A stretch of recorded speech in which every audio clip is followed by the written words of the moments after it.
Hey guys, so do y'all remember this former beauty queen out of Georgia who was arrested and charged in connection to the death of her boyfriend's little boy, his toddler son? Well, she is on trial this week. This is Trinity Pogue pictured here, and she is reportedly on trial this week for the murder of her boyfriend's, and maybe I should say ex-boyfriend, but his 18-month-old son. This allegedly took place in her dorm room nearly 2 years ago. She attended Georgia Southwestern State University. Trinity was charged with malice murder, 2 counts of felony murder, 2 counts of aggravated battery, and cruelty to children. This was all in connection to the death of the little boy whose name was J.D. Williams. He was also reportedly known as Romeo Angelus. At the time of the toddler boy's death, Trinity was actually the reigning beauty queen, Miss Donaldsonville, and she had competed in a big pageant here in my area known as the Miss National Peanut Festival pageant.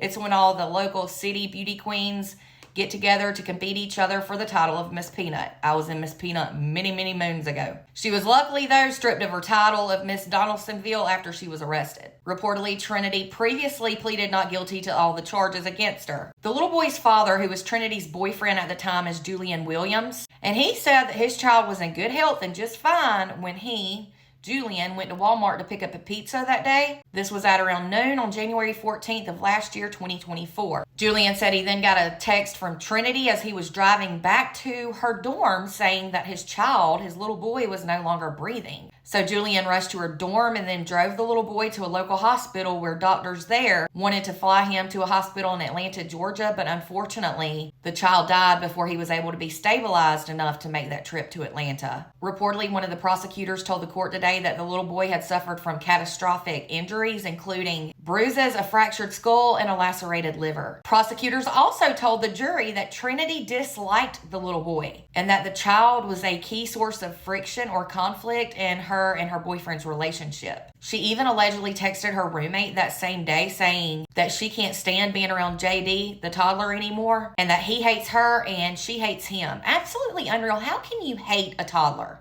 It was said, though, on the other hand, that Trinity's attorney argued that police and prosecutors jumped to conclusions about Trinity's guilt. Her attorney said the child's injuries were likely caused when he fell off the bed the night before when his father was allegedly passed out drunk, but I'm not buying that, not one bit. According to reports, Trinity's trial is expected to last 2 days, so we should know the verdict at least by the end of the week. What are your thoughts on this case? Let me know in the comments, and for more updates on the verdict and other true crime news, be sure to follow and subscribe if you're on YouTube.